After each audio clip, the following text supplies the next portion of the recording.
took me 20 years to learn. I'll teach it to you in 3 minutes. Here is my exact approach to executing on my goals. The first thing is the most important thing, and it is extreme clarity. You've got to get crystal clear on your goals, map out the exact path of execution, including the expected results. Then hold yourself accountable to the actual results that you get so that you can learn from your failures. You're looking for the gap between what you were expecting and what you actually got. Second, you got to reverse engineer. Start with the end in mind. Believe that it's actually 100% possible to achieve. If you don't believe that, then nothing else matters. Then you're going to work backwards from your goal to identify the problems you'll need to actually solve. Execute your solutions relentlessly and make exactly 0 excuses when it gets hard. The most sinister thing about excuses is that they're valid. Third, you're going to set a deadline. Assign a super specific date to each of your goals. If you don't have a date, you don't have a goal. You maybe have a hope, but you don't have a goal.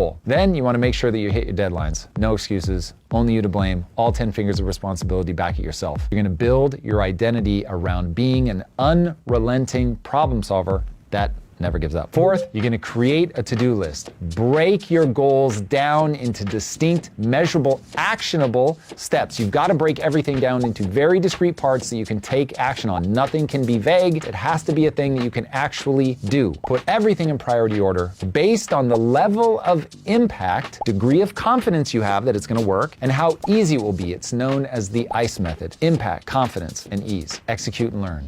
Fifth, prioritize relentlessly. This is where everybody falls down. They are not willing to put things in priority order. And you're going to adjust your priorities based on the real world feedback that you're getting. So if something's not working, you're not just going to keep going down your list. You're going to make the adjustments, take your learnings, reorder everything. Remember, everything that you're doing is merely a test to see if it actually improves your business. So don't over-index on any one thing. If it doesn't work, it doesn't matter. Learn and move on. Sixth, you want to eliminate distractions. Remove anything that's going to hinder your focus. And this includes minimizing notifications, creating blocks of time in your calendar dedicated solely to deep work. Everybody in today's age gets distracted by their phones, by their puppy dogs, by a whole host of things. If that's you, it's going to chip away at your ability to create momentum. Once you've got that focus, then you're going to structure your environment to support your productivity. Is it putting on soothing music? Is it like me and the sound of rain? Whatever it is, you're going to build your environment to maximize your efficiency. Seventh, you're going to obsess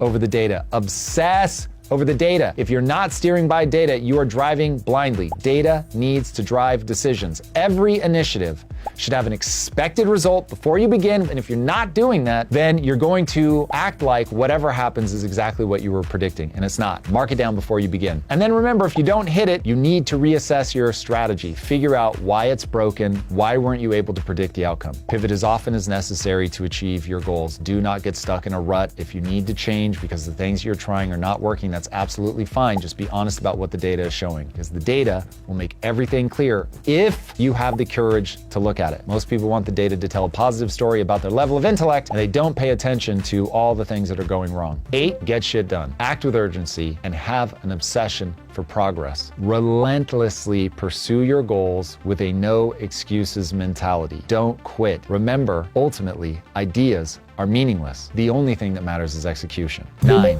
always be learning. You need to be stacking skills like a maniac. The only way to get so good at something that people can't stop you from doing it is to actually acquire those skills. You've got to seek disconfirming evidence. The goal isn't to feel cool. The goal is to win. And for that, you've got to know the things that you're doing wrong. You've got to hunger to have holes poked in it. If you prioritize feeling smart, you're going to avoid finding out the things you're doing wrong. When you're really obsessed with winning, now all of a sudden you can improve because you're doing everything you can to figure out what you could change to get a better result.